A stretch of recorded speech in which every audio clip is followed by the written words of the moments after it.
thought it was a ghost. Oh, man. I don't know. No, it's really straightforward. Yeah. Is it? I don't know if this is No, this is not straightforward. This is not straightforward at all. I mean, what we do is straightforward. Yeah, what we do is fine. But it's convoluted. Yes. I give us like the quick hits. I would guess both of these are pretty similar. They're very similar films. Yeah.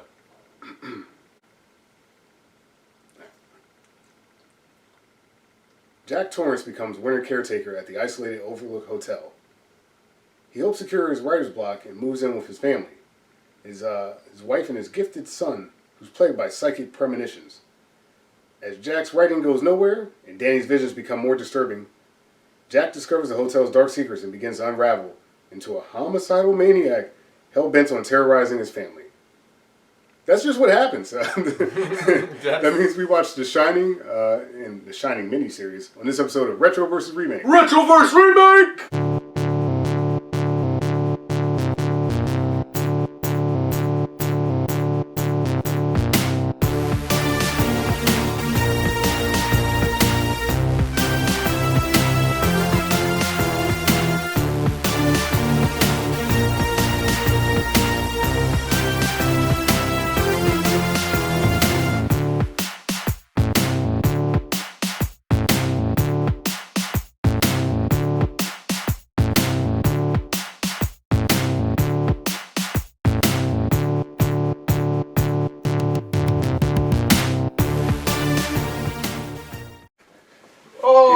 Retro. Here's Stephen King. Yeah, Stephen King. Again, this is the second appearance on the list. Yeah. And I have been all week crushing Stephen King. Yeah. Like reading it, and then what I just, this is a precursor to this, is that I've been reading, I just read Misery. Which, okay. Wow. I don't think I'm blazing any new trails here, guys. Yeah. Stephen King. Wow. He's a great writer. But, I know he's an underdog, but I was reading just Misery. Unheard. Misery out of this world was phenomenal. Really? The book alone was just like, oh, it's so creepy, but it's also, as opposed to this, like real creepy. Right. Like, oh, this could actually happen almost. But they mention The Shining in the book because it's in Sidewinder, which is right on the bottom of the mountain. Okay. So where he's in the movie, James Caan in the book, his name's Paul. He got into an accident right there, and so they talk about the Overlook Hotel and how it gets destroyed because Stephen King wrote the book, and in the end of the book it gets destroyed. But not spoiler alert for everyone watching at home. Anyways, who cares? I don't know what we're talking about. Welcome to Retro vs. Remake. Now the hotel they shoot at, I know in the 80 film, it's not the actual hotel he wants to shoot at, like the one that actually inspired the books. Yeah. Or whatever, because Kubrick does what Kubrick fucking wants. Yeah, Stanley Kubrick is Stanley Kubrick. But I think they actually get some shots of the actual hotel that inspired these books in the 97 film. So. Yes, and it looks kind of like Forrest Gump's house. It looks so efficient. So he, welcome to Retro vs. Remake. Yeah, I'm Dan Farley, and with me as always is my hetero life mate here. Reggie Parker. You can find us at Retro vs. Remake on Instagram, and you can find us on YouTube, which is probably, and obviously like, subscribe, YouTube, all that shit. Spotify, iTunes, wherever your podcasts are sold, and you can find me at JerseyDan18 on X to the Z. Nice. And then also at DanFarley18 on Instagram. You can find me at RP Comedy on Instagram, Twitter, all that. So there's so much to go on. A lot to talk about. A lot to talk about. What? Where do you want to start? I don't know. I mean, does even, I guess, when did you first see The Shining, dude? I don't, you know what? I saw The Shining much later than most things. Yeah, like I saw it, I was always very aware of the "Here's Johnny," right? But that's my Nicholson impression. We're done here. It's pretty good. It's over now. But I saw it. I probably saw it when I was like 20. Okay. Maybe I don't know. Like it was later. Yeah, it was, and it was like one of those like, no, I've never seen it. Let's watch it. And it was like, oh, the fuck is going on? Like Yeah. So, I I saw it, and then I saw like clips of it, like in Twister. They're like when the Twister, they're at the drive-in theater. They're watching The Shining as he's busting down the door with the "Here's Johnny" scene. I don't know if I sent this to you. There's one of those anime conventions. There's a cosplay of people doing Twister. So like there's a guy dressed up like a Twister and like a guy in a cow outfit circling around him, and someone does Paxton, of course. This is like the equivalent of like the wedding band that does the whole Thriller thing. Yeah. This is like It's very much involved. Very much like that. He's like, Jesus, is that what you think? We got cows. I wish we could do that movie. That movie's phenomenally terrible. Like in the best possible way, I could say. But you know what else coming out that summer? Solo. Anyway. Solo. We're not doing that again. The solo. No, we're gonna do it again. We're gonna do the solo podcast. It's coming soon, guys. We see the comments, okay? There's no way to do that like Universal Soldier. Oh, it's got to be. Oh, we could. No, we would have to do Solo, a Star Wars story, and Solo, the Mario Van Peebles, and that ties in beautifully because Dick Howland and Dick Howland. Halloran? Yeah. Is played by Mario Van Peebles in the '97 miniseries. You're damn right. He sure is. Teaches them all about Shining. Pretty solid. I mean, especially following in the steps of the Scatman brothers. So okay, so you were a little bit later to. Yes, I was a little bit later to The Shining. How about? But then when you know, everyone said you got to see this movie, blah blah blah, and then I finally saw it, and then I was like, okay, well I got it. Yeah. And then you know what? It was to the point though, like when I remember the miniseries coming out, and I remember like, oh, I'm not gonna watch this because I'm gonna watch the original, and then I didn't see it for a couple years still, and then I didn't see the miniseries until this whole thing. Funny enough, I was not even really aware there was a miniseries. Like when you said a miniseries, I thought it was something more recent.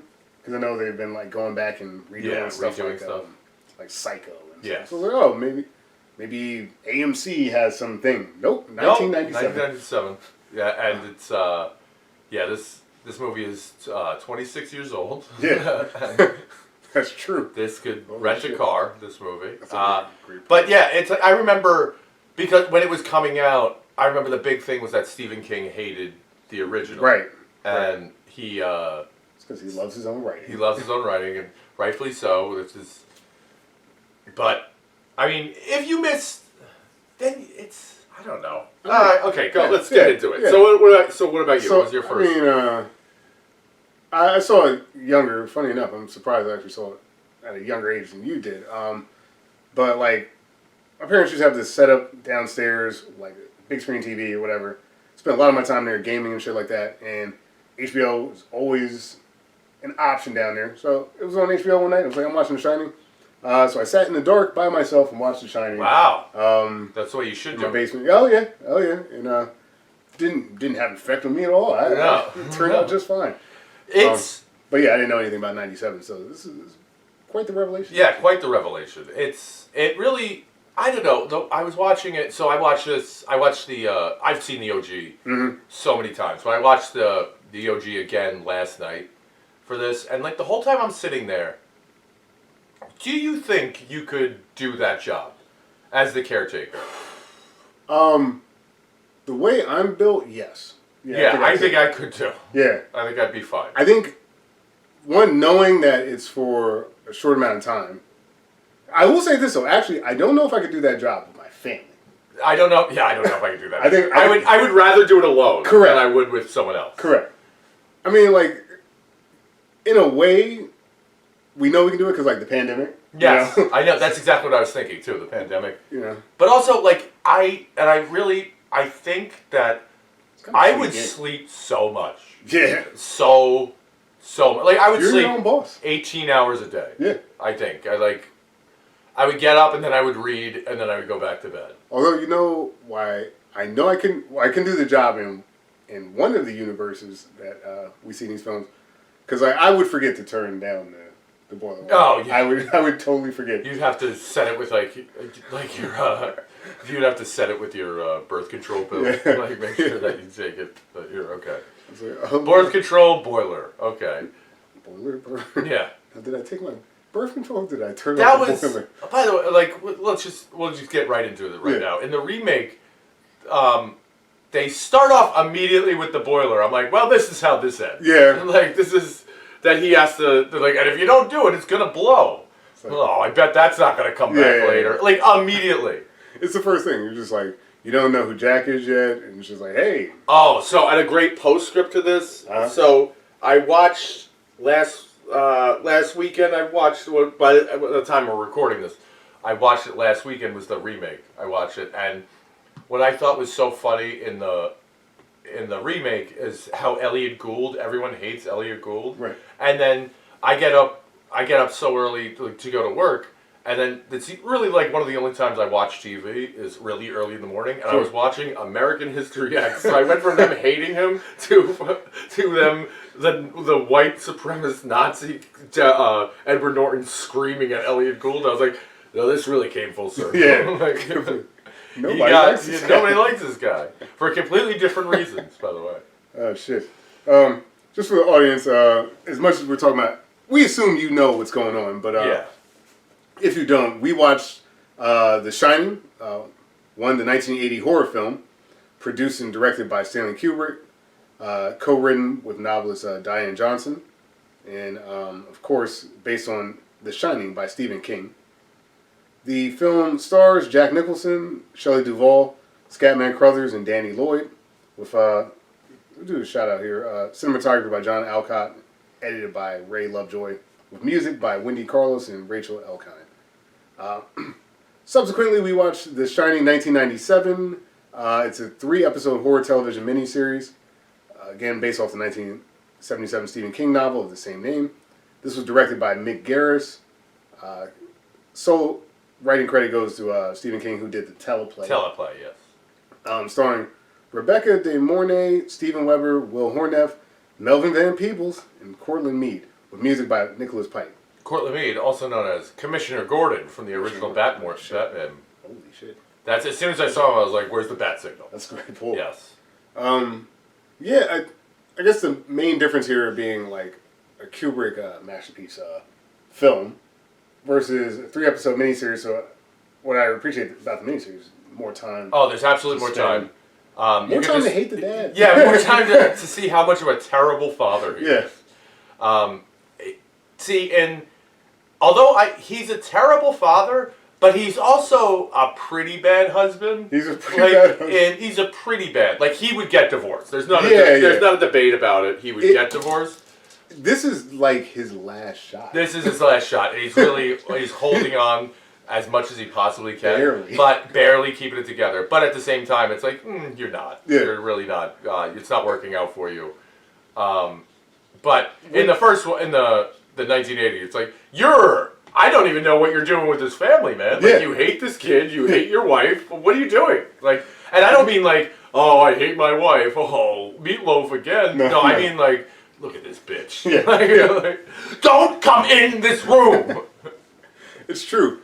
But like, weirdly, more endearing. I know. Like, the less we know about him, the better. Yes. In the beginning, they're like, oh, look, this guy just getting together with his family. Yeah. Until they're in the car, and you're like, is he going to kill them in the car? Yeah. I think he might just kill them. They're in the car ride to the Overlook.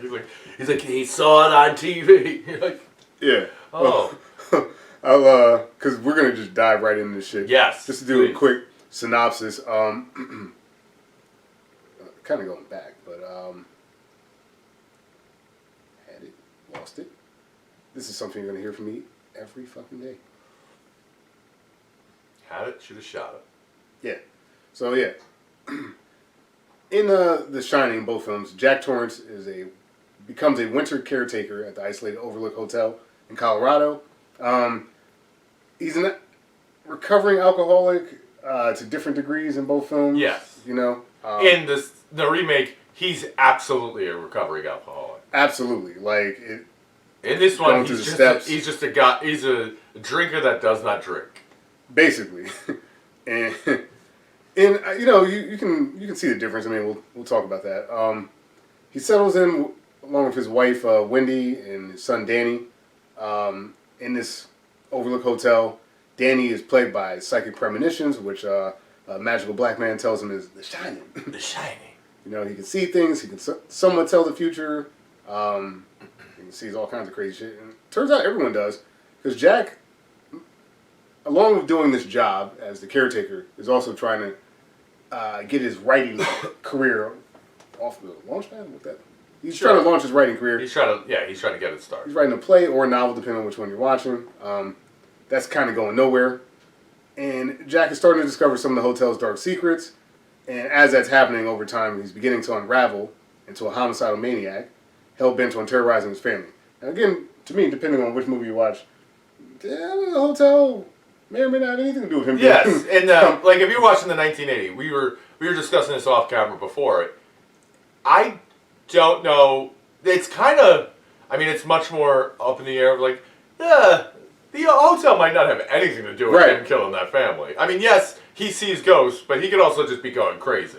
That I don't know what those ghosts are doing anything other than letting him out of the pantry. Right. Everything else, it might be just him. Well, the 80, I think, does a better job, though it's a shorter film, with, like, portraying the passage of time. Yes. Like, it just, like, to your point, is this the hotel or is he just losing it because time has passed? Yes.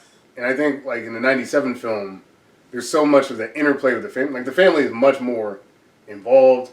They're more fleshed out. They're more, like, characters. So, like, I don't know. Like, you kind of have more of a, like a better word, a backboard, where it's like, okay, here's two normal people, and here's a raging alcoholic maniac.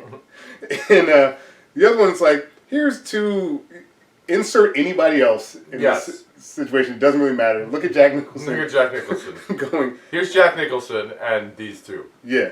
So just jumping in right there, in the 1980 film, Jack Nicholson plays Jack Torrance, our caretaker, writer, alcoholic, whatever. Yes. Well, you can rest assured, Mr. Ullman, that's not going to happen with me.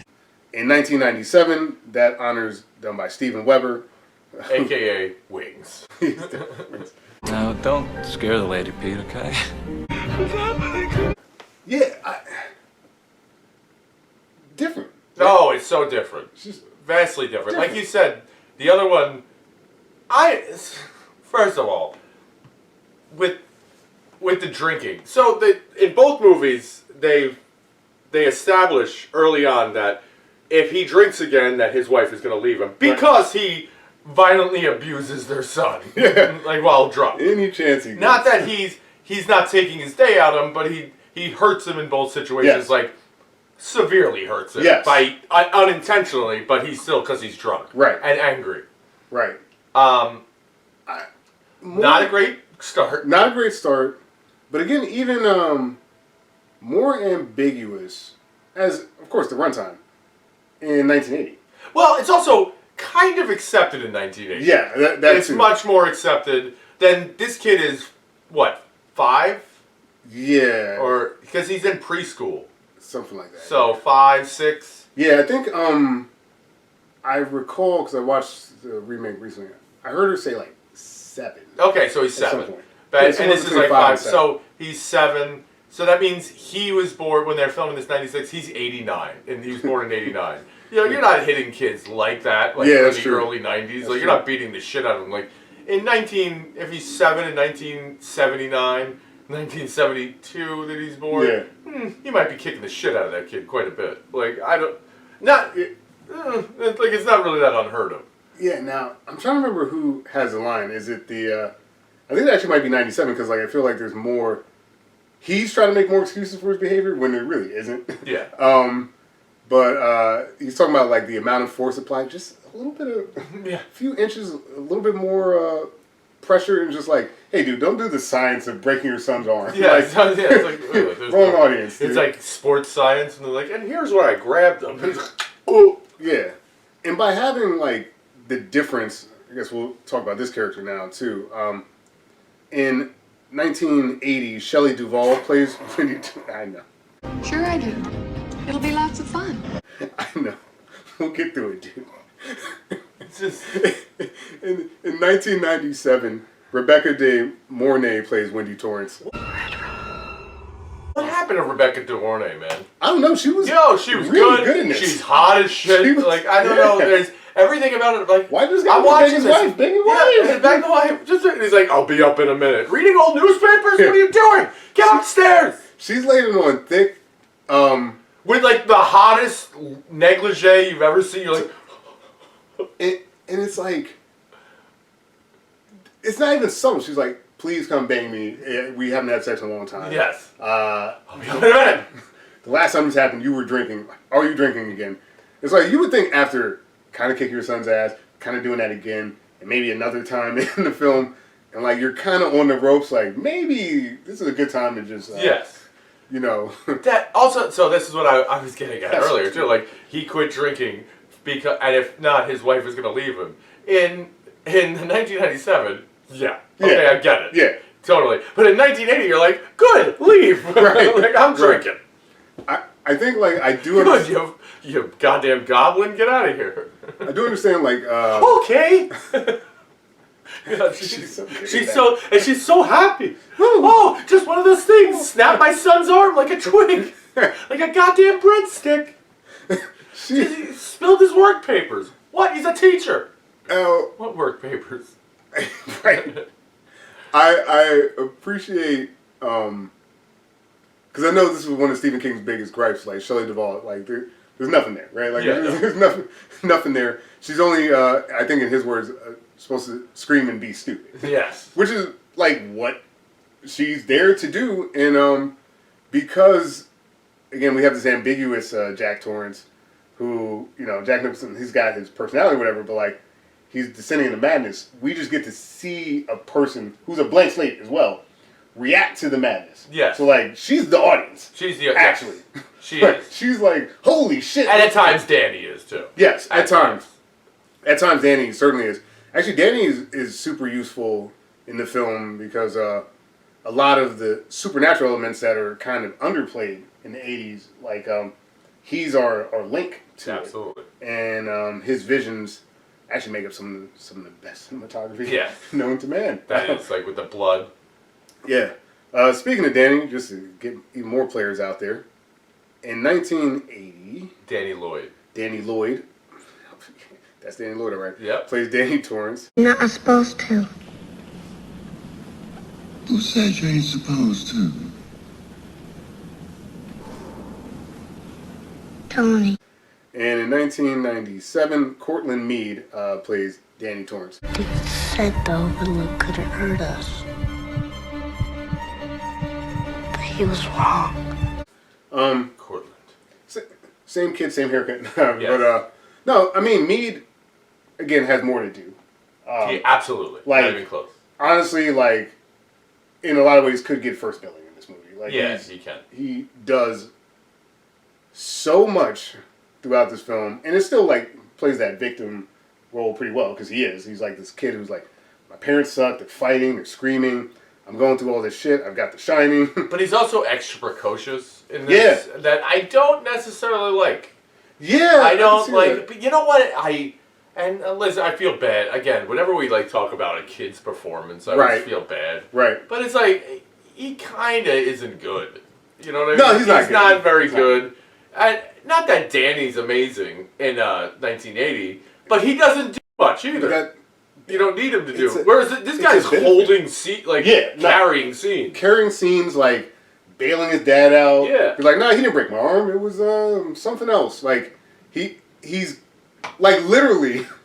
There's a scene where Weber's like, come on, Danny, I'm dying over here. Help me out, kid. When the mom believes that he recently like put the marks on his neck. And he's like, from the room, from the hotel room. Yes, and it's it's a scene that's kind of shared in both films in a way. Yes. Well, I got a specific thing to say about both of those, but we'll get to that. But like, all right, so kind of since we framed these characters, right? Like, Jack Nicholson, obviously is very good at this because he did The One Flew Over the Cuckoo's Nest, so that was one of the gripes about putting him in a movie. But like, his descent into madness is just—it's a thrill to watch. Yeah, it's perfect. It's incredible because also he's pretty crazy initially. And also they have the. It's funny because when I watched both of them, he's the best actor in all the films. Yes. So there's that. So in the 1997, and they mention it in the 1980 because I watched it last night. That I kind of didn't remember this because it's just so glossed over that I kind of.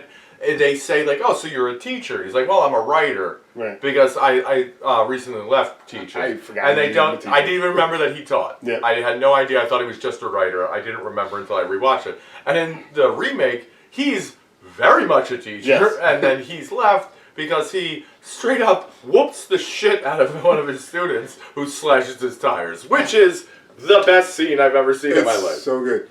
So I had to cut him from the debate team because he wasn't any good. Yeah. The kid slashing his tires. He slashes his tires, and he comes over and just beats him like. Now I did say Jack Nicholson is the best actor between all these films, but this may be one of the best. Oh, it was the best scene. That looked like a man who knew his job was yeah, going. exactly. And then that's what his look on his face when he stands up from beating a child. Yes. Which he looks up and he realizes he's fired. Like before he's even fired, he's like, oh no. Straightens his hair out and he's just like, oh, well, that's that. He should. It would have been great if he just went right back to it. He's like, well, might as well go all full 9. Right. But in that scene, like, but it makes me question the fact that that scene exists. Mm-hmm. I almost kind of because he's not drunk when that happens at all. Right. So I kind of think like when it happens, like, how does he get the job at the Overlook? Like. Because in the 80s, like, you have great references, blah, blah, blah. Right, like, right. Who's referring him? It's like, oh, you mean the student beater? Okay. Who knows what he does to, and then he broke his son's arm, and who knows what goes on. It's such a, like, undesirable job that, like, okay. I guess, but apparently it's not because they need, we'll get it, because the previous caretaker in the 1997, it's the guy who had the year before. Right. Grady. And then in that one, it's like several years before. Yeah, it's several years before. before. But he's the caretaker who kills his family. Right. He kills the 2 girls who would come play with us, Danny. And then his wife, and then takes a shotgun and blows his own head off. Yeah. They called it at-home dental. At-home, which is great. That's a great one. There's some great lines in the 97. They're really some good at-home dental work. And both of them, he does that. And so they can't have any more blemishes on there. Right. Like, listen, we can't. So it's not, is what I'm saying, is it's not like a job that no one wants. That's true. They have to get a good guy to do this job. Yeah, because you're right. Because the dude, I forget his name off the top, but like the director. Elliot Gould? Yeah, Elliot Gould. Yeah, we just talked about it. Yeah. But like, Elliot Gould's like, you weren't my first choice. Honestly, this is just I don't like political you. correctness. Yeah. Like, you're an alcoholic, and I wouldn't trust this hotel with you for half a second. But I'm stuck with you. Yeah. So you're right. Like, the board approved you because his like friend pulled the strings. Right. But at the same so it's like I see why he got the job, but knowing because it's the same character, why Jack Nicholson is looking for this job. There's no reason why he gets that job. You know what I mean? Because so it's a good thing they glossed over it in the 1981. Because if not, there's no way he gets that job. No, I agree. It's like, oh, your glowing references of beating children. Yeah. It's a good point. Hey, there's no children at the Overlook. What about mine? Don't worry about it. Man, fucking just I think the way I like saw the film described was like the 80 film. There's not as much like agency for the characters, like the supernatural or like whatever's happening. It's like the visions or everything or what's driving the action. It's like these characters are just existing in a Kubrick universe at this point. Versus 97, we're trying to explain how we got here and how we got there. And like the supernatural is definitely part of it, but like it's much more. I'm gonna say it's much more a part of it in the 97. I agree, but like with the added sort of like you're saying, like glossing over things, like the added confusion of like, I think this guy just kind of sucked the whole time. Yeah, this guy's crazy. And at the end, I mean, not to skip ahead, but like when they show the photo of like, oh, New Year's Eve, 1924, it's like, and there's Jack Nicholson, you're like, what the hell does that mean? Yeah, no, like it is ambiguous and weird. And it's like, huh? I don't know what am I supposed to take away? That he's always been the caretaker. Okay, I got it, but. Which in retrospect is why, like, what makes, or I guess what's stuck in people's mind in the 80s film is the imagery. the blood from the hotel, which is really cool. It's really good. But I mean, every time I see that, The Simpsons has ruined that Yes. for me. So I always think like I said it last night when we were watching. I was like, that's odd. Blood usually gets off on the third floor. That's so good. And also a big star of the film is the Steadicam. This is one of the like first films. I think it was invented in like 76 or 77 was the first time it was used in film. They used it in a bunch of movies, and then like you can't get that tricycle shot without the Steadicam. That's you know, so it's good, such a too. good shot. And how awesome would that be if you're a kid? Running around there and like, so good. On the big wheel. That's part of it. It's like you almost feel bad for this kid. It's like, damn. Well, obviously you feel bad for the kid, but it's like, damn, man, this could just be fun. Yeah, this could be really fun. And they have that game room. Yeah, like you're the only kid, and I mean, which can be lonely, but like you got the giant hotel you can just fuck around in. Mm-hmm. But like, yeah, like the '80s film imagery's really cool. You know, it's all kind of out there and ambiguous and shit. And then you got like the character acting, like the Here's Johnny and stuff like that. Like that's the movie. Yeah, it's the movie. Look at this cool stuff and look at Jack Nicholson going like That's right. ham, and also Shelley Duvall's there to be fucked with. Because what even in this movie, how much does the movie's called The Shining? How much does the Shining actually come into play at all? Well, when Scatman Crothers. That's it. But if he doesn't show up, he's still trying to kill them. Right. If Scatman Crothers doesn't show up and gets killed, he might just kill them anyway. Right. He might kill them regardless. I agree. Like he probably would actually succeed because he's getting through the door. Yeah. So, Scatman Crothers plays Dick Halloran in the 1980 film. I can remember when I was a little boy, my grandmother and I could hold conversations entirely without ever opening our mouths. She called it shining. Melvin Van Peebles plays him in 97. I've had some bad dreams here myself. But you're right, like... Great suit work by Melvin Van Peebles. So good, so good. It's a great Yeah, suit. no, it's like Melvin Van Peebles much more involved. Like his trip to Florida is hilarious. His car, it's hilarious. Everything about it. And that he's literally just smashing the entire time he's there. Yeah, and he's still trying to bang his wife after the guy dies. That's right. It's so good. And in my universe, he succeeds. He does, yeah. and they give birth to Mario Van Peebles, Correct. who goes on to make Solo. And that's why Solo is the next movie.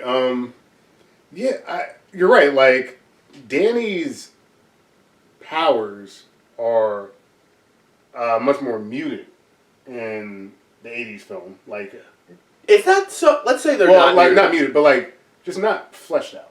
But who cares? I agree. It doesn't matter. Like, there's no. Even if they're like, oh, they're completely fleshed out, they never come into play. True. Besides the visions, which like basically everyone has. Yeah, everyone has them. Everyone sees. Literally, everyone sees Like, everything literally. crazy. Right. So, what's the difference? No, there's no difference whatsoever. And I guess in '97, Danny communicates with him. He does. In So the boiler room. So like that's. So I think. That matters. I think the whole thing, and because after watching the '97 version, I think I understand The Shining more. Okay. Yeah. Because of that movie, but Right. if I didn't, like, it doesn't make sense. Like, I'm just watching the original. Mm-hmm. Some of it doesn't make, like, why?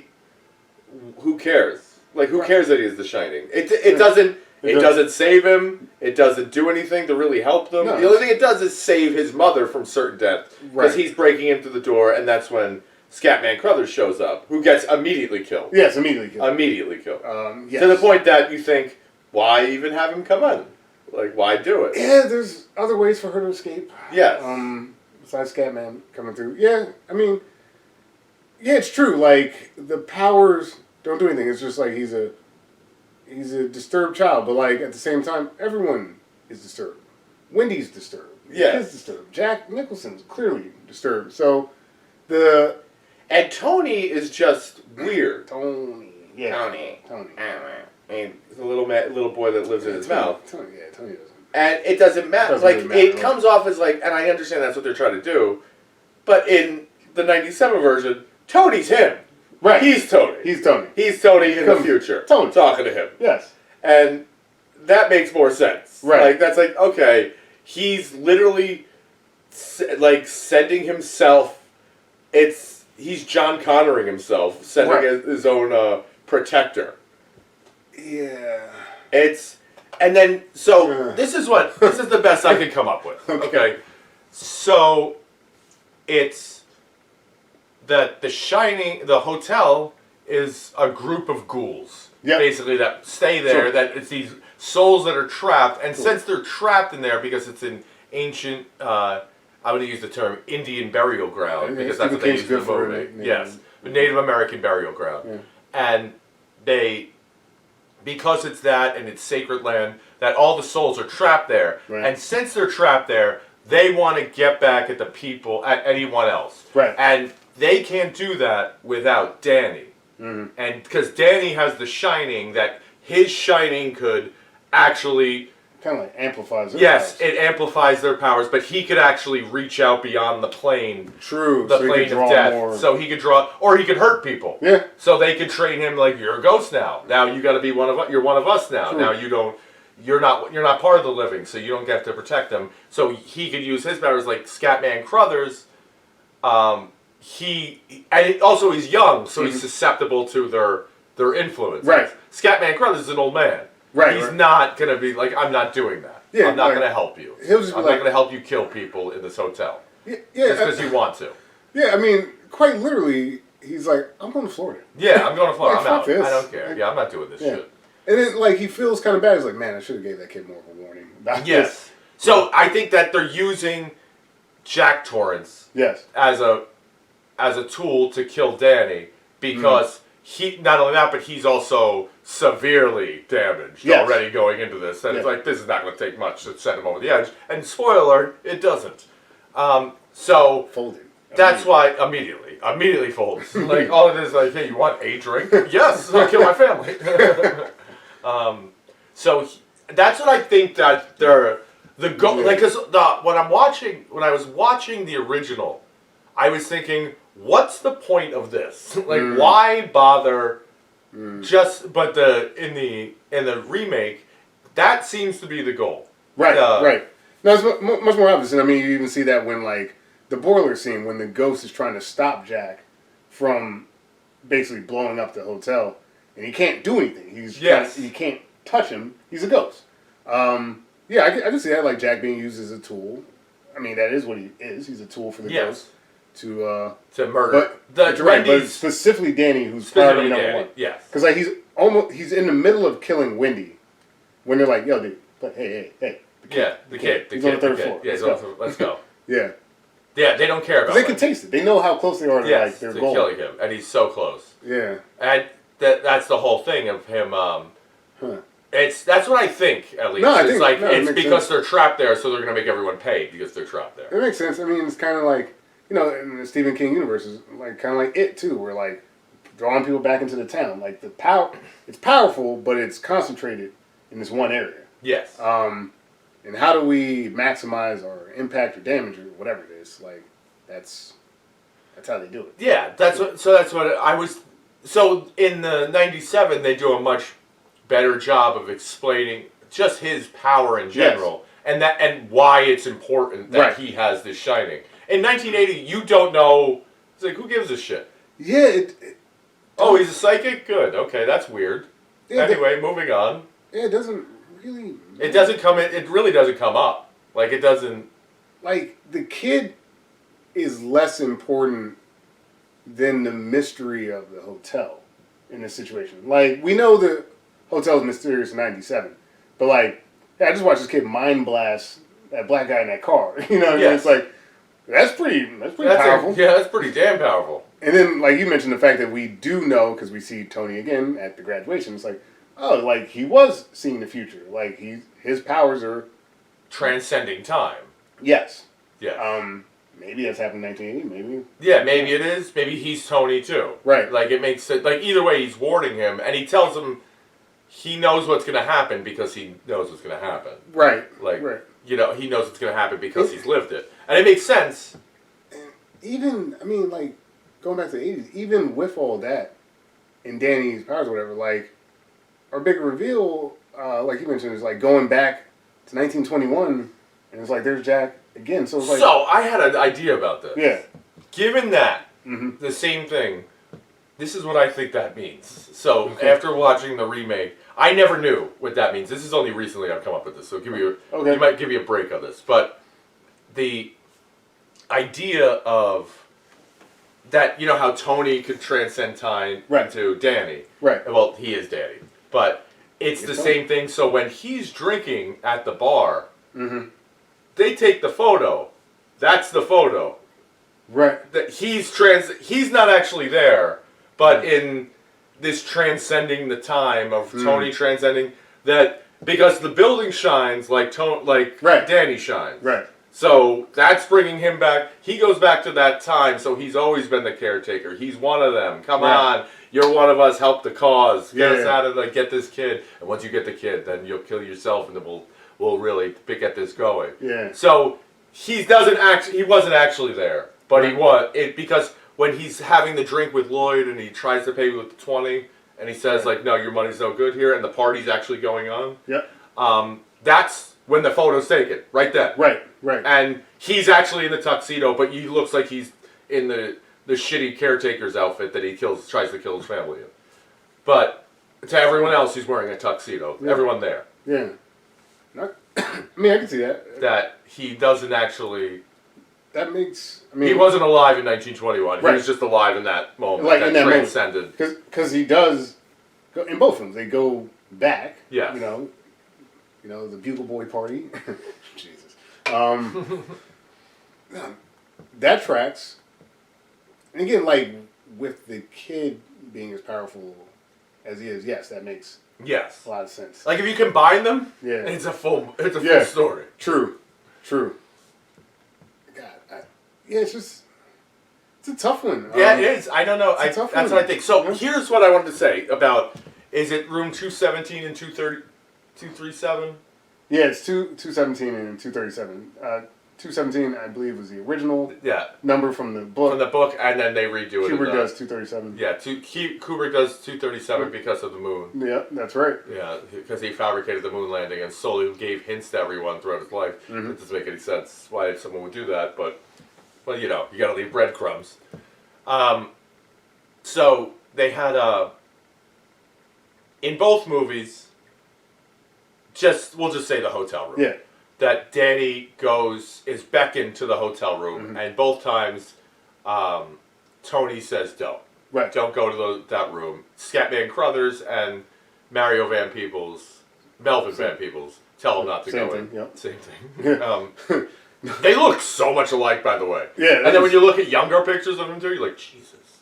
But I digress. When they tell him not to go in there, and in the book, in the 97, he says, like, oh, they're just pictures in a book, they can't hurt me. Right. And then Tony's like, no. Yeah. No, it is not. Right. Do not go in there. This is not that. And then he does. And then in both ones, Jack Torrance is accused of beating Danny again. But it's the woman in the room. It's the woman in the room. Why does, in both movies, they do it? That he goes and investigates, sees the woman, for different reasons, gets freaked out and leaves. Right. And in both movies, he goes back to Wendy and tells her, yeah, there's nothing there. Yeah. Why? Yeah. See, 97, it makes more sense because of how much influence the ghosts have. Yes. Like, that's part of the plan. In 80, I mean, it's not really... But he's not totally influenced. No, he's at not. That point. Like That's like he goes there and he's like, yeah, there's nothing there. They come in and they come out. Like, yeah. No, his behavior throughout the 97 film is sort of inexplicable from time to time.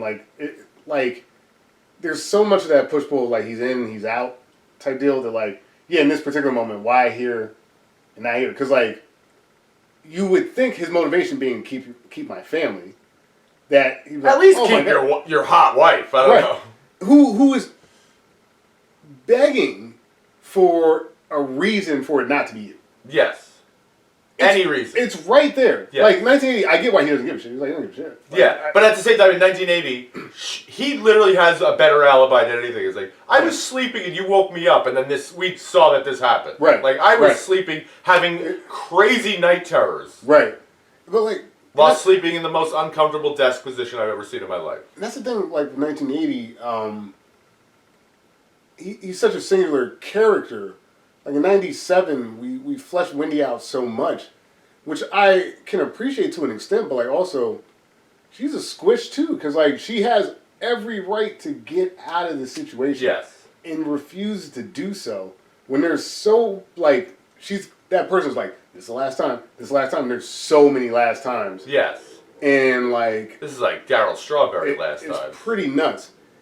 I mean, because at this point he's already destroyed the radio, right? He's in this one, And he blamed Danny for it. right? Which is insane. But like, Yes. yeah. So he blamed Danny, but like neither of them know whether it's Danny. And now again, you have the excuse. It's like she was like, "Are you sure it's not somebody else?" And there's somebody else. So to your point, why isn't he saying that he saw Exactly. this woman? Like, get this off your back. Like, you didn't do it, and at the same time, he's saying, like, no, I didn't do it. Yeah. And in both movies, is what I mean. I guess in like 1980, I guess like the descent into madness, I guess, will allow you to just accept that sort of. But like in 97, like there's actual like motivation to not be Yeah. Because responsible. He's like, I didn't do that. 1980, like you said, like whether he did or didn't doesn't fucking matter. Like Yeah. Shelley Duvall's not gonna do anything anyway. Yeah, he'd be like, yeah, I did it. Yeah. What of it? Yeah, exactly. He might cop Which to she it would've just just because. accepted. Yeah. Like, but like he's bastard. genuinely confused. Yes. In 1980, he's like, what's going on? Gets something resembling an answer, and then just like, no, I didn't see that shit. Yeah. I didn't see anything. And It's like, well, why didn't you say anything? Like, I don't understand. I don't understand. The only thing I could gather in, like, 1980 is, like, he might want to go back and see if the hot girl is still there. I kind of think that. I was thinking that, because he fell so easily into being like, hey, what's going on Yeah, here? hey, looks like I'm cheating on Wendy immediately. Yeah. No pushback, no... Nothing at all. Yeah, Wendy may as well not exist in 1980. Except, I mean, all the torture they do to Shelley Duvall, she looks scared. She does look She scared. looks super terrified. Okay. She's... I've never seen someone more man. accepting in a movie. You're just okay. Okay. Yeah. No, like again with 97 with that Wendy, I'm just. How much more do you need to see? Sis? Yeah, Like, she's on the other hand. It's almost like she's too skeptical. Yeah. To the point of you know the answer to these. Like the only time even if she's it's not ever the answer, wrong. it's the answer. Yeah, the only time it's ever wrong, and also, there's a level.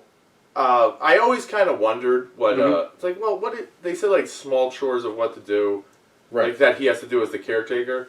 In the 97, we see him do some of the chores. It's reshingle the roof, which I'd be like, no, I'm not doing that. Of the In the biggest winter- hotel in Oh, Colorado. the biggest, this enormous hotel. Like, how do you think I have? Like, how much by myself? Just fall down. If I fall, anything, I'm screwed. Yeah. Like, yeah. there's miles. They won't even use the same elevator Yeah.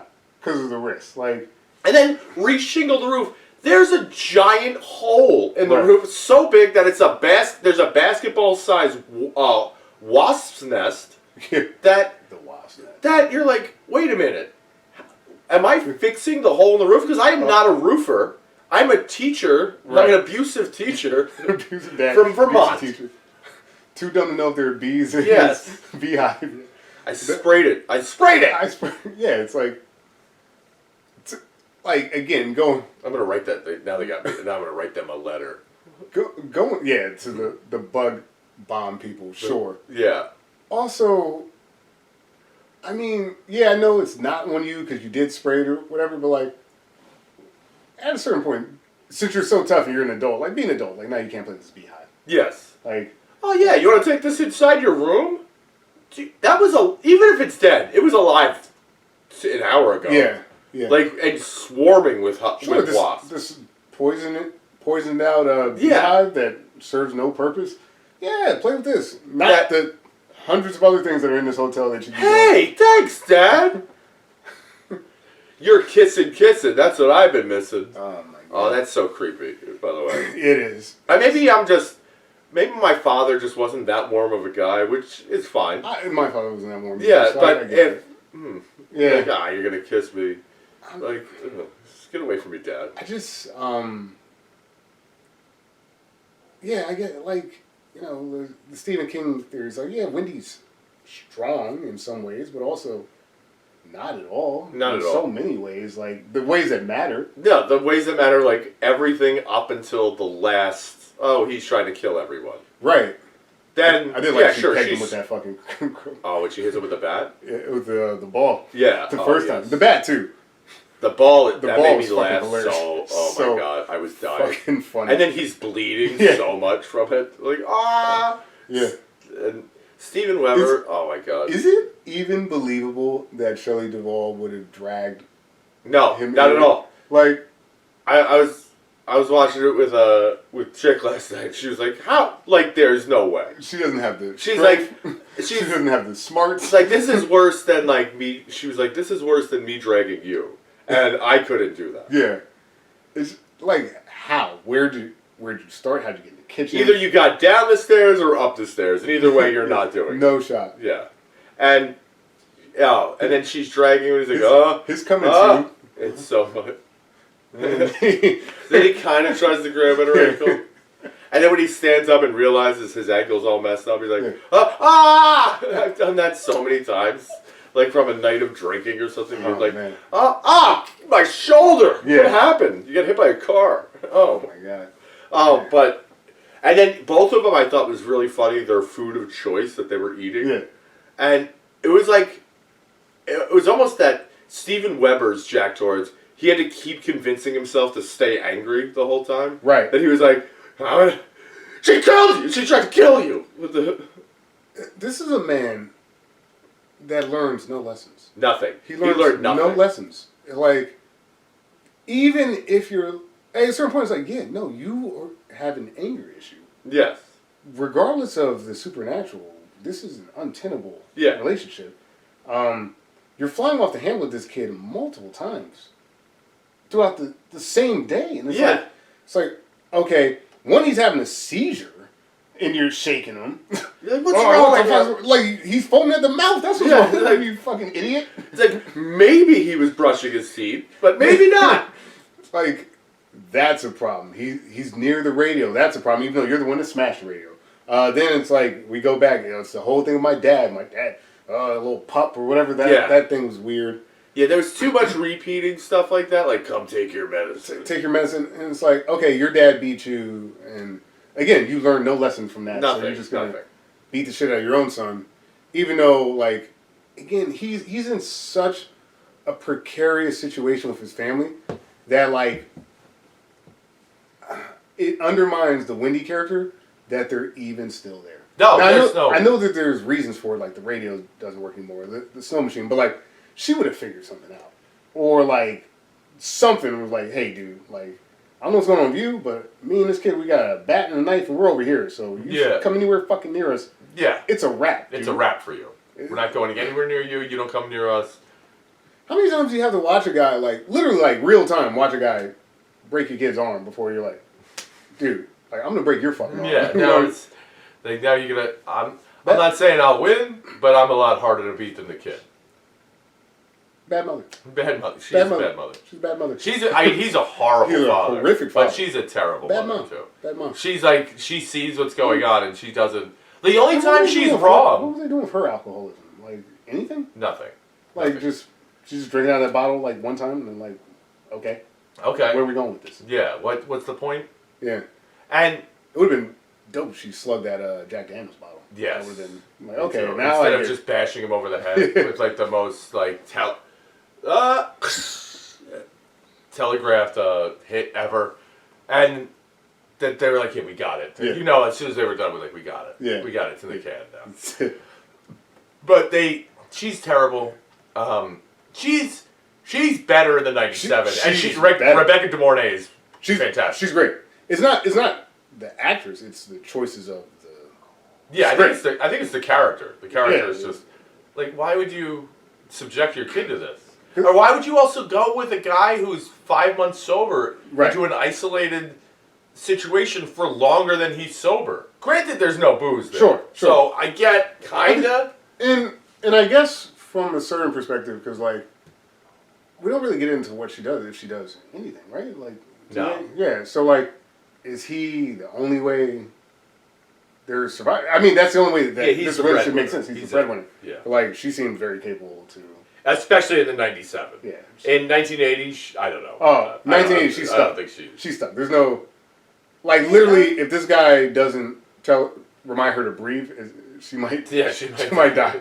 Also, the whole time I was watching it in the 1980, how many they're constantly just crushing bogeys. Yeah. They're just smoking cigarettes left, right, and I'm sitting. And meanwhile, I'm watching it thinking, I want a cigarette watching that. But and then I started thinking, like, how many cigarettes do they have? Like, they can't go to 7-Eleven. Right. So how did they bring them with you? And then there's a scene in the movie too. There's a cigarette machine. Right. And I'm like, you're the only one keeping that cigarette machine going, like every day, like click, click, click. But I figured it out. It's if you smoked a pack a day for the time that they're up there, it's a little over 22 cartons. That's not bad. Yeah, that's not that bad. Pretty good. It's not that crazy. Pretty reasonable. But by today's standard, it's quite a bit. Oh yeah, no, that's for sure. Yeah. Also, That's about $2,200 worth of cigarettes. Like you mentioned, De Mornay is obviously a much better actress than Shelley Duvall. Yes. But until it gets to a certain point. Right. Like when it comes to, I think the terror scenes. Shelley Duvall's fine. She's like great. The way which, like, you wouldn't hold a bat like this unless you were absolutely fucking terrified. She's holding the bat from like the middle. Yes, the middle. And it's just like that's totally choked up. Like, get away from me. Like, yeah. I did they have to make her do that 127 times? No. Nah, but whatever. I feel bad. Also, I yes, feel I feel bad for that too. For she because it's not her fault. being Like, not good at acting doesn't mean you deserve to be. no, like you shouldn't get the part.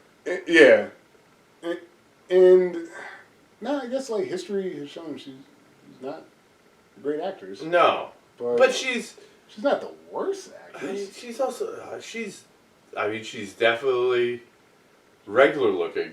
Like very regular looking woman. Yeah, Rebecca De Mornay is stunning. Yeah, That it's to the point you're like, why are you with this guy? Shelley Duvall looks like in the nicest way I could say it, she kind of looks like one of those little like porcelain like clown dolls you would see. Like she's got the crazy like that's not bad. Creepy pie eyes. Yeah, and the hair. Yeah, like it. In some ways, it actually in the right lighting, in the right setting, with enough booze. Like Yeah. Like there was a scene when they're driving in the car and she could like pass. She had like the sweater on and she's driving. The kind of winds in her hair. Like, she could be. Doesn't look terrible. She can be cute. Can be cute. Cute. That's the line. There's a reason I chose that word. Yes. Now, De Mornay, especially when she's trying to get it in, I'm like, yo, bro, what are you doing? I know it's acting and shit, but like, let's go.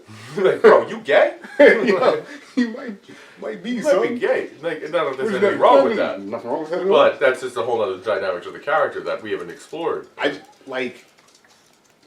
when I knew his descent into madness had truly happened. Was like, no, I got to go through this box of shit.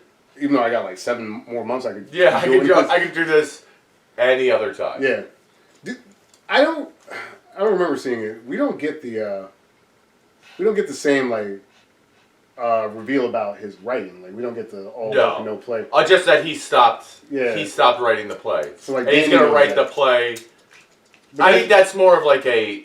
They both show a different kind of madness, though. Yes. Like one again is the hotel, right, and one is him. Like the all work no play make Jack and Joe a boy like 1980 is so good, and it tells you like he's losing his mind, and he keeps writing it in different ways, just repeating, and also speaking of since it's Stanley Kubrick, I was just thinking about the guy who had to write all of that. Oh and yeah, I was just like, oh shit. And not just that, they did it in multiple languages too. So for the German cut, they had to do it, and it's like it's different idioms or whatever. So like all work and no play is like the English one. I forget offhand. I can't remember the other ones, but it's like the sun in your eye does like brighter than like. There's different idioms. So like someone had to do that for the French version, for the German version, for the yeah. Nuts. And that guy's he has since killed himself. Yeah, like at the time, like the critical reception for The Shining, not great actually. Like people generally like. Didn't. I can't see that being like because there's so much to not get. I get it. It is confusing. It's weird. It's a weird. It's weird. Bit of a. But it does. But at the same time, though, that the mood of it is so good. So good. It's so creepy. The like setting. The setting, the music. I think like. Kind of going back to like the Stephen King, Stanley Kubrick debate. They're like, we have two geniuses, probably both of them mad geniuses in their own way. Kubrick, who has this idea in his head, and who I think the spirit of like the creepiness of the novel, I think he's capturing that through all this visual embellishment and stuff like that. Like I think that he's able to capture like suspense, setting, and themes in that way. With minimal dialogue and minimal tie back into the actual book itself. Versus like 97, where I think they must be doing a much better job of like capturing what he actually fucking wrote down. Yes, but like I mean, it's much more. It's a much more understandable plot. Yes, it's an actual movie. Yes, an actual movie. Like I know it's who am I to say like The Shining? No. It is a director playing in the sandbox. Yes, he's having fun. And also, I saw an interview with Matt Damon, and he was talking about Stanley Kubrick, that he would like figure out his shots. He would make these to scale models and would take Polaroids of the set before, and that would be the shot. Like it would be like, oh, that's the Overlook Hotel. You'd hold up at the end of the day of shooting, would hold up the Polaroid. Of like this to scale model against what he wrote, what he shot. Maybe like if it's the same, then or else he'd redo it. Yeah, and that you could see like the attention to detail in that. Yes. Which is why Shelley had such a rough time, because he had something in his head, and probably no fault of her own, she wasn't able to deliver what he had in his head. So it's like, and I think Jack Nicholson was also on the same page as Stanley Kubrick. Yes. So I don't think he was much help to Shelley Duvall. No, because like, like you go back, you watch them behind the scenes, like the scene of him warming up for the act scene. It's like, dude, this guy is like, he's committed. He's committed. In on this scene, man. And even with the door for the act scene that they had, I remember reading that he it was a prop door initially, but Jack Nicholson was a volunteer fireman, and so he could do it pretty well. And back in his Jersey days, and so they had to get like a real like heavy duty door for him to like take his time to knock it down. Sure. Must have probably had several of them, because like how many shots? It's a small crew in an isolated location, like almost like the shot, like shooting the film almost became what the hell the film's about. Yes. Like you're like almost like an Apocalypse Now type of deal. Dude. Like you're actually in this hotel, isolated, small crew.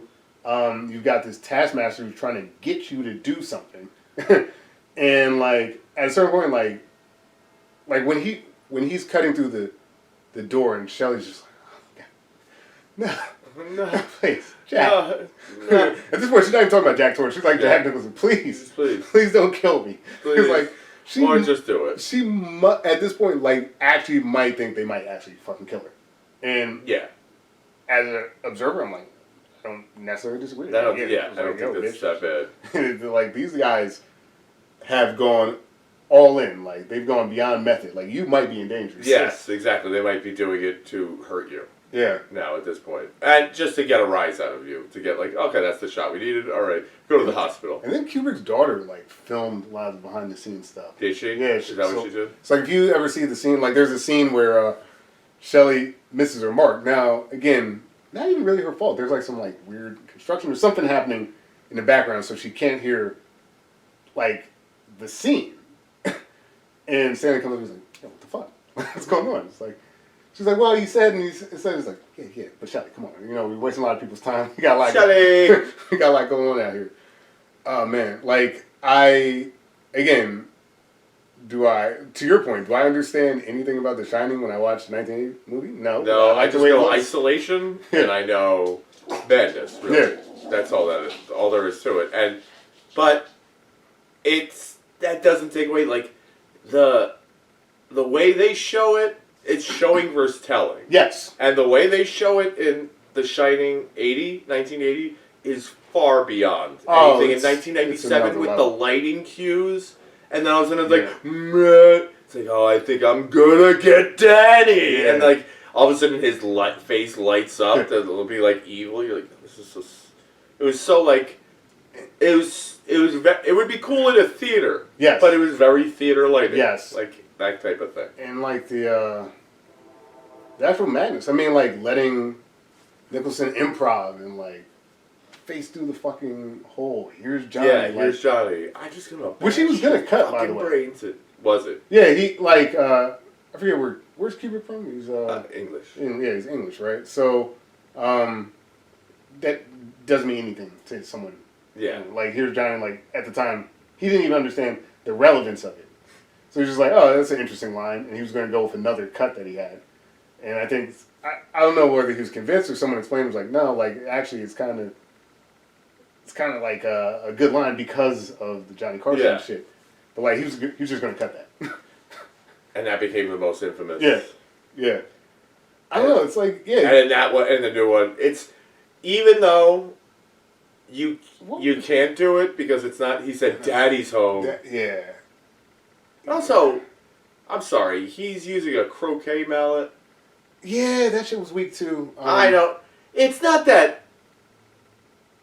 It's not that a croquet mallet, because I know in the book it's a croquet mallet. Yeah.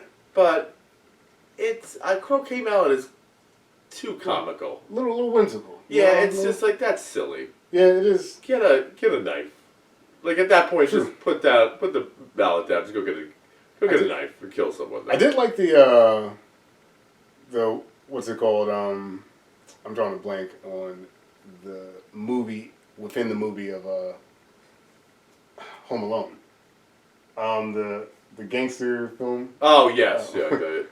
The angels with dirty faces. Yeah, angels with dirty faces. I did like the angels with dirty faces scenes in the '97. Like yes, that part was fun. I also thought, I'm pretty sure that's what Jared Leto based all of his Joker scenes on. Like, like that gangster in that movie. I can see that. It's so bad. But it's so, like, comical good. I like the performance overall, maybe Weber at least, but, like, of the actors in '97. I like that they are fleshing out the story, that we are able to get a better understanding of what The Shining is. But, you know, just Kubrick and Nicholson in this, like... Kubrick knocks it out of the park of like, the setting of what it is. Yeah. I just wish that... Because also, like, there is... For Jack Torrance in 1980, there is absolutely no redemption. None. Like, and at the end of 1980, they get in the Scatman Crothers Snowcat and leave. Right. They don't have to. No, they don't have to at all. Like, Jack Nicholson's dead. Yeah. And it doesn't matter. Whereas, like, in 1997, it's going to explode, and Jack Torrance could stop it. Steven Weber could stop it. Right. But he refused. He's like, nope, this is all going down because you guys are coming after my son. And he snaps out of it. It's almost like a haunted hypnosis that he's under. Right. And it only being forced to, like, his son coming over him with his shining, that he comes out of it. Right. Because ultimately, like, which is, you know, the purpose of the Melvin Van Peebles scene of, like, he's never seen someone shine like this kid. This kid has got it on another level. Yeah, he's like the Bo Jackson of Shining. Like, he's like, what is this? An entire haunted location with multiple murders, plenty of ghosts, all very powerful in their own right. yeah, no, we're good. We're done with this. You guys don't have any power over me. I'm better than you. Suck my dick. Hey, Dad, snap out of it. But just to blow yourself up. Like, in the 97 film, there's like a foreshadowing scene where Wendy's like, you know, if you do this again, which, by the way, she complete lie because he does it 15 more times before the end of the movie, but like, if you do this again, I'm leaving you. And he's like, no, I'll leave. She's like, what do you mean? It's like, basically saying he's going to kill himself. Yeah, he's going to kill himself. And it's like, kind of what he does. That's exactly what he does. Well, you know. But he does it to destroy the hotel Of course. at the same time, which is cool. Like, there is something to that of like, oh, this is actually redemptive. Yes. That he's doing this which to is why you save get his to see son. his ghost at the high school. But you see it, and then so stupid. I'll be honest, I genuinely think this movie has a lot to do with Star Wars. Hear me out. Okay. The Emperor Yeah. is the hotel. Okay. Gotcha. And Darth Vader Yeah. is Danny Torrance. And in order to get to that, Queen Amidala has to die. His mother. Right. Or his mother or Jack Torrance, whichever one. But he's the element that, or I guess in this case, I would say more it's Return of the Jedi. Because Luke Skywalker has to become, in order to become, he has to kill his father. Right. And except vice versa, his father has to kill his son. Right. So to become more powerful and to control the universe to a degree that you can't even understand. And Melvin Van Peebles is R2-D2. That's right. Okay. Got it. Maybe Mace Windu. He's Mace Windu. Actually, Mace Windu. Oh, that's true. Because like Mace gets the short end of the stick, and he's about to kill him. He's like, and he comes there to save the day. Cut. Yeah. Nope. They did Mace dirty. But they did Melvin Van Peebles. At least he survived. He does survive, and he survives to fuck another day. Yeah, it's a fuck another day, and I think he's fucking Rebecca De Mornay. He is. If he's not, he's certainly trying. Yes. Which I absolutely appreciate. I and love. appreciate. It's like that makes it so much better. We don't follow that scary shit. Bitch. Yeah. let's move on. Yeah. It's like, why are you here? Like, why are you at this graduate? Like, you just friended the family like that? You just move right in? I mean, to your point, I mean, maybe, I guess we are at this point in the film. 1980, obviously, it's a masterwork of cinema. You know, I think it's in the top 5 of horror films on, like, a lot of lists. Also, as Jack Nicholson goes, it's fantastic acting. Yes. And even, also, like, the ghosts. Like, Lloyd is great. Grady is great. I like them all. I think Grady is so good. There's is it Ready Player One? I think it is. I think there's a scene in Ready Player One where they use, like, assets from this, like, they take elements of, like, The Shining and, like you utilize some of the settings and stuff in that film. Oh, yes, they do. And they sure do. And it's like, this is just icon cinematography. The Come Play With Us, the steady cam, like, all the shot choices, as a director, and like you said, an actor, singularly, Jack Nicholson, those two have taken this thing and just shot it up. It's elevated. It's out of control. It's like watching a Jim Carrey movie in the fact of, like, if you're watching Liar Liar. Yeah. If Jim Carrey's not in it, this movie is garbage. Yes. And same thing with, if Jack Nicholson and Stanley Kubrick aren't making this movie stinks. Although maybe, and I say Jack Nicholson to a lesser degree. I would say to a lesser degree. To a lesser degree that if he's not in it, you can find someone else. Like, if you had, I don't know, Steve McQueen, for example, it would be very different, but it would be, or Marlon Brando. If Marlon Brando was in it, or De Niro. Yeah, because as good as Jack is, I could give Stephen King this thing that, like, there's not a lot of room for him to go. He's menacing the whole time. In his own way. If you're going 1 to 100, he starts out at 79. Yeah. He's at 79. Yeah, that 100's really impressive. Yeah, that 100's amazing. But for most of the movie, he's over 85. Yes. Yeah, for most of it. Weber, he's at 48. Yeah, he's at 48. And he sits at like 85 for a long time. Yeah. His 100 isn't very different than his 80, you know what I mean? But it's like, But there's the thing about Weber is that he's also guilt-ridden. Yes. At the same time, like Yeah, he's like, that's I'm true. an idiot. I can't believe I screwed up like this. Which Jack Nicholson doesn't think he does anything wrong. Right. He's like, he's messing with my papers. Honestly, that's the most frustrating thing about Weber is the back and forth. Yeah. It's like he is kind of a a man who learns no lessons. kind of a bitch. Like, Yeah, he really is. he's kind of a yeah. bitch. Despite for a guy that overthinks that much, he doesn't learn at all. He falls so easily back into his anger. There's no reflection on it. Like, he's temporarily sorry. Actually, in a lot of ways, the alcoholism actually is probably a good, I guess, conduit for his story, because, like, they're repeating the same kind of errors, even though inherently you know better, but, like, I don't know, there's just that... But I guess that's what they're trying to write as a character. Like, the definition of insanity is to do the same thing over and expecting a different result. I guess so. The problem is that, like, ultimately, like, the movie's not about his alcoholism. It's about a fucking scary-ass haunted house. Yeah, well, And a magic boy. about to corrupt the magic boy. That's what it is. And Yeah. he's just the conduit to kill them. Right. To send him...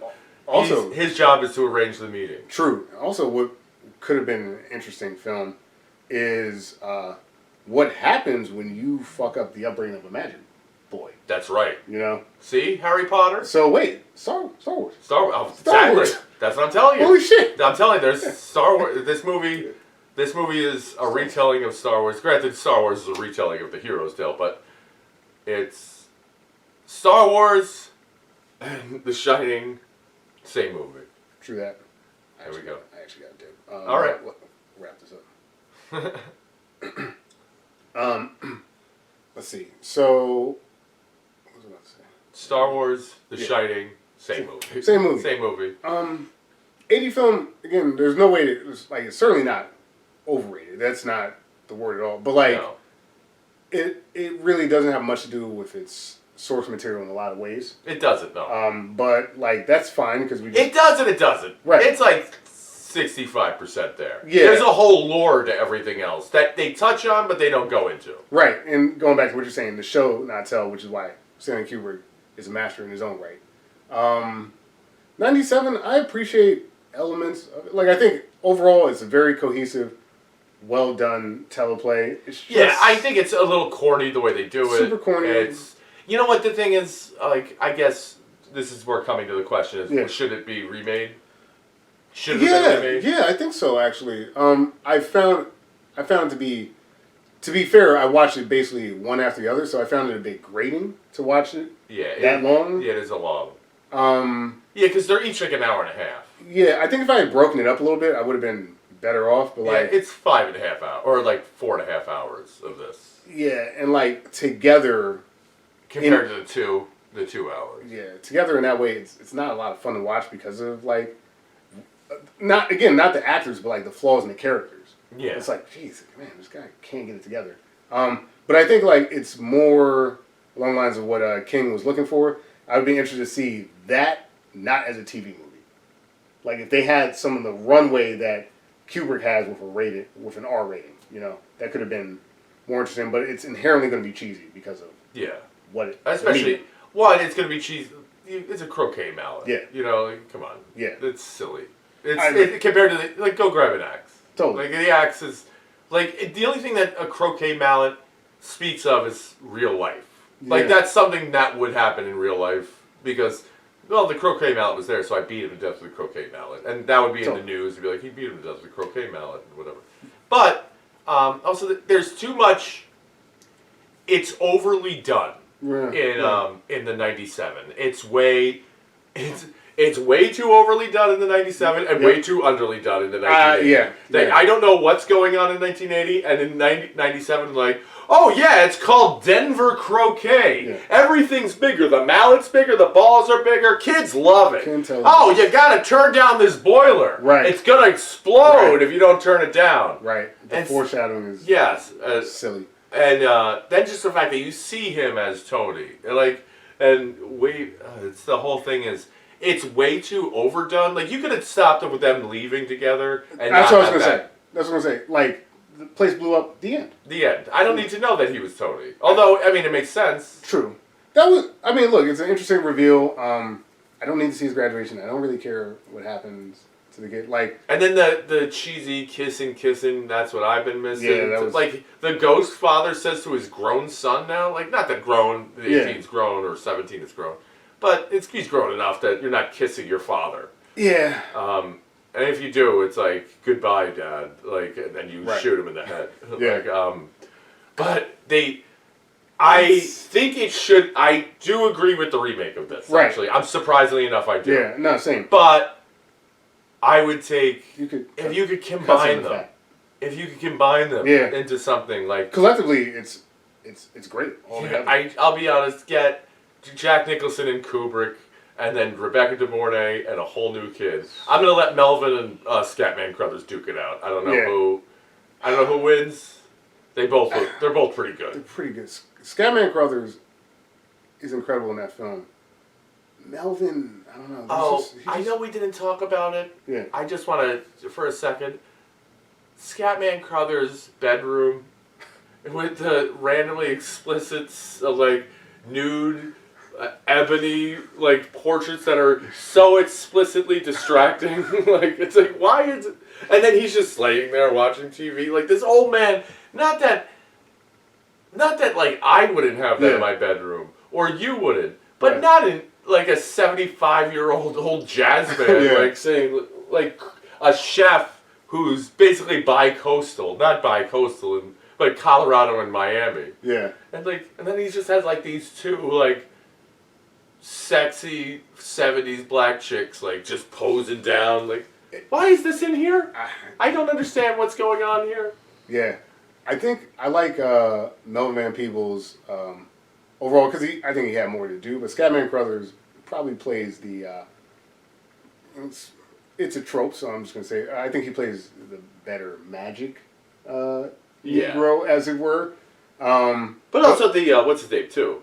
But Van Peebles is so good. And they also split they make him better by giving him less of a load to carry with Commissioner Gordon. Yeah. He's also like, oh, okay. And then also the 1980s one has just the random racism. That you're like, yeah. Like, I forgot about this. Yeah, that was random. Then you're like, oh, yeah. Yeah. I don't know, it's like, funny enough, like, to your point, like, it's not like 97 is better, it's per not. se. But, like, it does actually kind of illuminate some of the issues with the 80s movie, you know? Yeah. Like, the 80s movie, again, like, I'm not here to reinvent the wheel. It's fine. It's a good movie. But, like, from a dialogue standpoint, there's a lot left on the...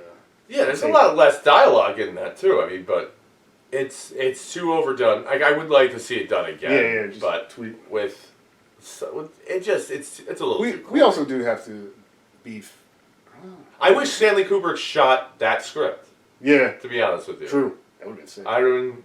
And then cut it down to like a 3-hour movie. That would have been awesome. Yeah, that would have been with Jack Nicholson, even with Shelley Duvall. I would rather see Rebecca De Mornay because a lot of things are filled in with Rebecca De Mornay. Right. Like, she's gonna leave me. Yeah. I get why he wouldn't want his gorgeous wife to leave you. Which, I don't want to spend the rest of the time shitting on Shelley Duvall, but I don't know. I think they could redo. I would actually be curious to see it done actually again. No, I think that's fair. But I think it is. I don't think it was like terrible to watch. It's certainly not bad.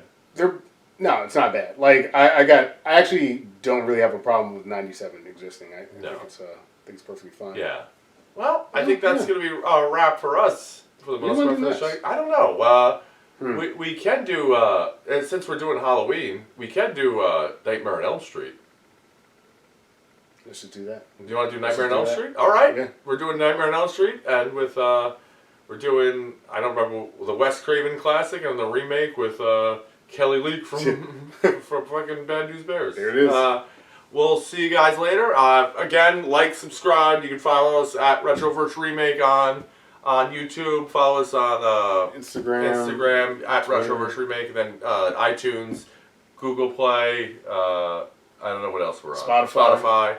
And then just wherever your podcasts are sold, you can get me at Jersey Dan 18 on X or Dan Farley 18 on Instagram. Yep, and I'm Reggie Park. You can find me at RP Comedy on Instagram, Twitter. Thanks for listening. Thanks for listening. See you next time. Shine on, baby. Retro versus Remake. Retro.